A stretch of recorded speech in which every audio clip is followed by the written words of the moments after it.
I'm a 24-year-old female from the UK. Despite a few creepy instances as a child, there has only been one time in my adult life that I have truly felt primal fear. My apologies if it's a little long, but trust me, I am being as concise as possible and need to explain the surroundings a little bit first. I live in a village in the middle of the English countryside. To paint an accurate picture of its size, it has a population of around 4,000, but feels more like 1,000 due to its spread out nature and being surrounded on all sides by lots of fields, farms, and woods that eventually connects onto a pretty famous forest. It's kind of in the middle of nowhere, and because of this, has notoriously bad phone and internet connections. Having lived here all my life, I pretty much know the place like the back of my hand.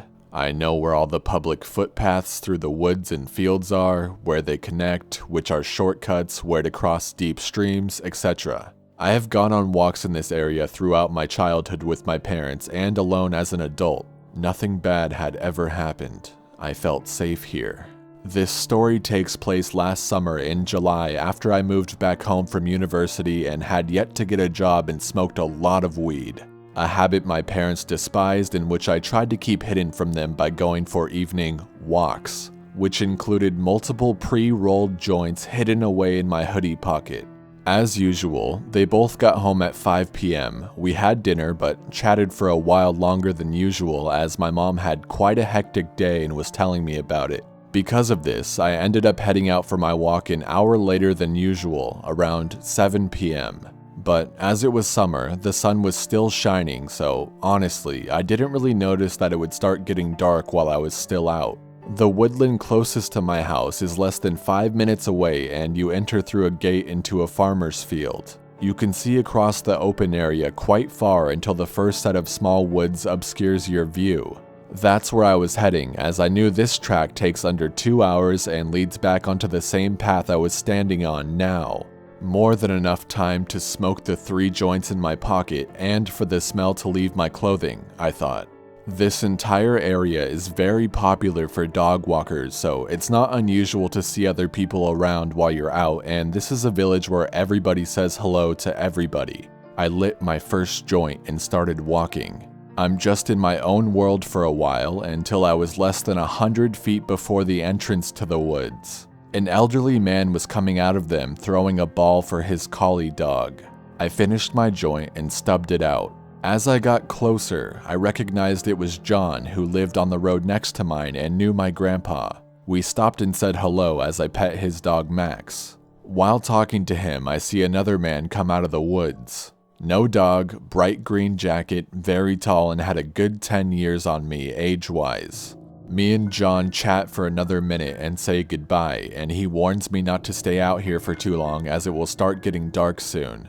He was right. The sky was bright pink and orange. The sun was indeed beginning to set. I hadn't really noticed. I continued on down the path and towards the man. When we were nearly passing each other, I look up to make brief eye contact with him, smile, and say hello like everyone here does. Even if you don't recognize the person, it's just something you do here. My eyes instantly met his. He was already looking at me. His dark eyes locked on mine, and he wasn't smiling. I didn't know him at all, but I knew something was wrong. It was in his eyes. I swallowed my politeness and looked at the ground as we passed. I had lived in my university city the past couple years, so I knew a red flag when I saw one, and my country bumpkin manners evaporated. I quickened my pace a little, and before entering the woods, slyly looked back. The guy was still walking in the same direction, following John. I felt relieved, laughed, cursed the weed for making me feel paranoid while lighting up another joint, and I started walking into the woods.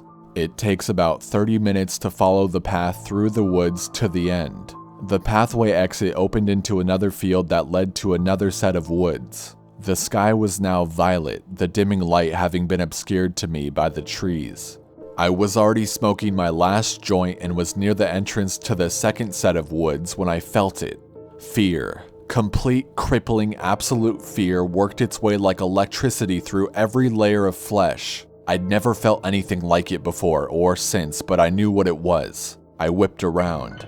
Standing at the exit of the first set of the woods was the man. I could still make out his green jacket in the fading light. He fucking doubled back, and very quickly too. I had looked back several times while in those trees and he hadn't been there. For a second I froze, and so did he. He knew I'd seen him. To sprint the distance between us would take him about 5 minutes. He was obviously in good shape. I threw the spliff and fucking bolted into the woods. The only way I could go, and I didn't dare look behind me. I sprinted for a couple minutes before taking a sharp left turn off the path into the trees. I was hoping to throw him off a bit, but I couldn't see a fucking thing. The light was already darkening and the trees made it 100 times worse, especially as I was now in the thick of them. Their branches catching on my clothes like fingers, whipping and scratching my bare legs so bad I bled.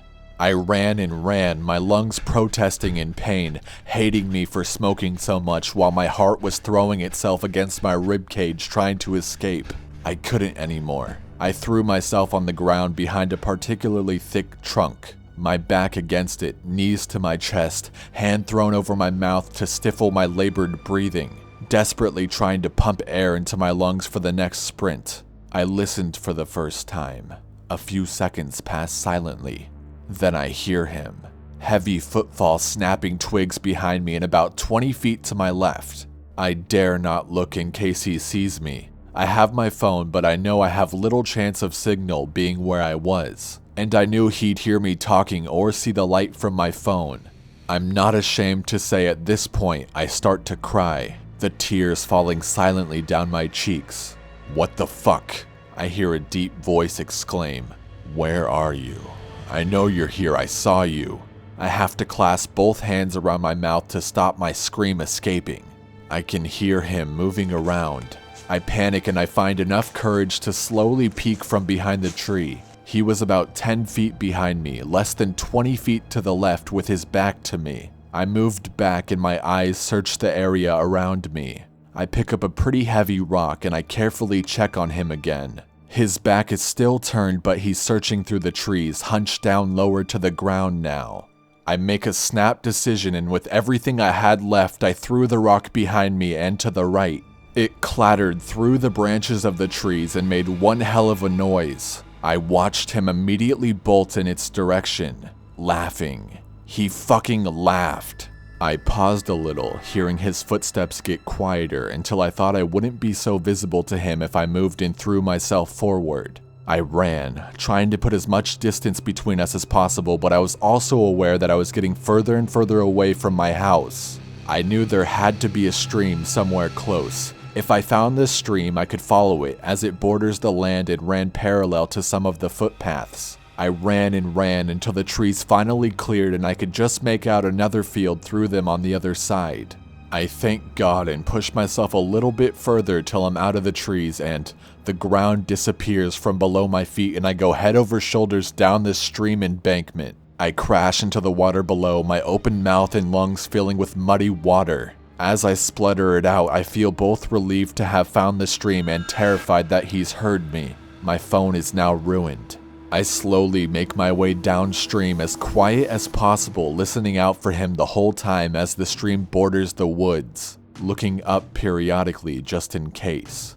After a while, maybe half an hour, I notice the trees begin to thin out and realize this is the edge of the woods where I would have been exiting and where the pathway connected to the original one I'd been on. If I ran, I could get home in less than 20 minutes. As quiet as I could, I dragged myself on my stomach back up the embankment army style, wanting to stay as low as possible. I peeked over the top. I could just make out the opening of the woods exit path about 50 feet away. I sat and scanned the forest line for a couple minutes, my eyes trying to make out any sort of movement despite it being now pitch black. Nothing. I couldn't hear anything either. I pushed myself up and sprinted as fast as I could across the field onto the pathway. I knew the gate I'd entered through was in the adjoining field. It really wasn't far. I was so happy. "You fucking bitch!" came a loud yell from across the field.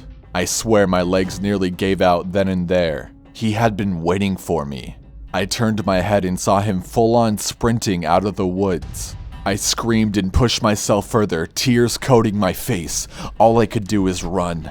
I crossed into the main field now and I could see the moonlight shining off the metal gate. My house was just 5 minutes away after that. I have never focused on anything as much as that gate. He was faster than me and getting closer, screaming at me the whole time about how he was going to slit my throat. I ran and ran, pushing myself up and over the gate and ran up the road. I looked as I made the turning for my road. He was still fucking following me. I raced up my driveway and threw myself through the door, running into the living room crying and screaming hysterically, pointing behind me towards the door. My dad ran outside while my mom grabbed a hold of me as I collapsed, shaking. As it turns out, my parents had already called the police. As I said, I was going out for an hour at 7 and it was now past 12 a.m. and I hadn't answered when they had called my now broken phone, which was very unlike me. We called the police again to explain. They came and I gave a full statement. Both my parents and the police were horrified. Nothing like this ever happens here. There hasn't been a reported rape or murder in the last 100 years. But one look at me and it was obvious I was telling the truth. I was covered head to toes in cuts and bruises, soaking wet in mud and blood. I won't go into how this experience changed me. It's pretty depressing, but I will say the thing that scares me the most is that they never even had a suspect. Despite him following me so closely, he was gone by the time my dad ran outside.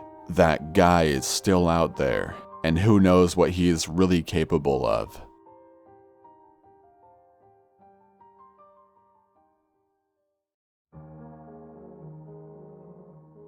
This story is told in the perspective of a female. This happened to me back in 2008 when I was 16 years old. I was pretty high at the time, so I could have just been having a bad trip and being paranoid, but I've thought about it a lot and I feel like I just managed to escape a dangerous situation. I had just turned 16, which is kind of a big deal, and instead of being at home celebrating with my friends, I was stuck in a town hundreds of kilometers away from them. It is a beautiful, vibrant town. I just didn't know anyone there, except for Dave. He was 21 years old and he was the only one I did know there, but even then I didn't know him that well. I had met him once when he was visiting my hometown, but I was lonely, and as a 16-year-old, spending your birthday alone is literally the worst thing, so I was desperate to have some fun. Dave invited me to go to an overnight trance festival with him and his friends. At first, my mom was completely against the idea, but Dave agreed to meet up with my family and I pretended to know him a lot better than I actually did. He was a very mild-mannered and charming boy, and this coupled with the fact that my mom felt bad for my 16th birthday being so shitty was enough to convince my mom to let me go. I was extremely excited. It was my first festival and it was with older guys. It was going to be the best birthday ever. The festival was being held in the middle of a wooded area about an hour's drive away from where I was staying with my parents. This is relevant later on in the story. I had never met Dave's friends, but they seemed okay. This one guy made me feel a little uncomfortable. He kept on looking at me like I was food. We'll call him Mike because I don't even remember his name. I wasn't going to let that ruin my evening though. The night started with us smoking some weed, which I was no stranger to, and then they convinced me to snort some MDMA. It was my first time, but like I said, I was no stranger to drugs, so I obliged. We then went to the dance floor and I had an absolute blast. I was way too high to care about anything else but the music and the way it felt to move my body. I started to feel a little overwhelmed being in the thick of it, so I moved off to the side where I could still hear and dance to the music, but be a little bit more chilled. I slowly became aware of a conversation taking place behind me. These people were saying pretty odd things. The first guy says, "See that girl? She's one of my girls. She knows how to treat you right. Just see how well she moves." The second guy says, "Yeah, she does look good." The first man then goes on to describe all the things his girl can do. Some pretty intense sexual things. I was like, man, this girl sounds hardcore. I even looked around to try and spot her, and there were a couple ladies nearby, but I had no idea of knowing which one it was, so I just carried on dancing. After a while, the first man encouraged the other to go and dance with this girl, and she would give him, quote, a taste of what she can do. And to my surprise, this man comes up and tries to start dancing with me. I stopped dead, looked at him, and then turned around to see who was calling me his girl. And there's Mike, standing and leering at me. I'm standing there in shock when Dave rushes over and whispers, "We have to go," and pulls me off the dance floor. I go with him, thinking of him as my savior, and he takes me over to some jungle gyms overlooking the festival. I managed to find a comfortable corner of the jungle gym and was just enjoying the evening air, the fire dancers, and the distant dance floor when I spot Mike fairly close by in an animated conversation with the guy from earlier. The guy finally hands over some money as I was trying to figure out what was going on when Dave and his friends come over to the place I was happily ensconced. They surround me and offer me a line of something. I ask what it is, but they won't tell me, so I decline. There are 4 of them standing very, very close to me, completely trapping me as I have a pole at my back. One of them is shining a torch in my face, and they will just not take no as an answer. They badgered me for what felt like 10 minutes before I finally gave in. As soon as I had taken the line, Dave says we should head to the car. I was already way too suspicious to ever want to go to the car, so I asked if I could just go and dance real quick and then I'd go with them. I ran off to the dance floor, pretending to be excited to get dancing, and pushed my way right into the thick of the crowd. From there, I worked my way to the front and then slipped into the surrounding woods. I hid behind the closest tent and tried to plan out what to do next, when my phone blew up with texts and calls from them asking where I was. I had literally been gone for like 2 minutes. Why were they so worried? I began moving stealthily from one tent to the next, hiding between trees and being extremely paranoid. As I was switching between hiding places, I heard 2 guys approaching, so I dove into some bushes. I had no idea who they were, and I was about to ask them to help me when I heard one describing my exact outfit and description to the other. I was so scared. I had never seen these 2 amongst the group I was with. How did they know who I was and why were they looking for me? I just had no idea what to do. I was scared that if I phoned my mom, I would get into huge trouble, and who knew how long it would take for her to get here. I had no idea who to trust and no plan. I just continued moving through the woods, feeling helpless and terrified when I spotted a campfire. I ran towards it, and when I emerged, there was a group of about 15 very high-looking hippies jamming to some music and having a good time, so I sat with them. They welcomed me warmly and let me sit with them for the remainder of the night. I didn't tell them what was going on. I wasn't sure I even believed it myself. After a few hours, Dave finally found me and tried to get me to leave with him. I refused, so he just sat there until sunrise. I then called my mom to come and get me, as I didn't want to call her at an ungodly hour. I went home and never spoke to Dave again. So that's the night I was saved by some random hippies in the woods.